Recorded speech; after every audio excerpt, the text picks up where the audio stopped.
आज आम माँ को श्राद्ध जेजेमाँ को श्राद्ध तो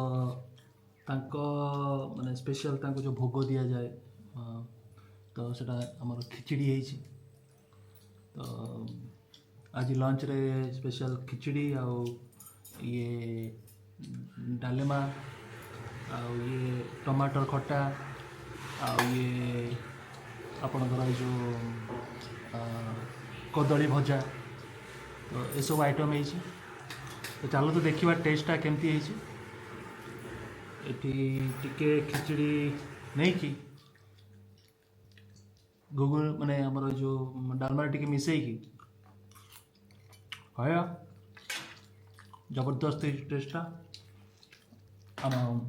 छोट मास्टर खाऊँ ये केमती लगुच भल लगे हाँ आम जे तैयारी कर पछरे बसिकी भावुं जे आम कौन कहबू खाइबा विषय है ना तो देखिए ये था पुणी देखा बाय।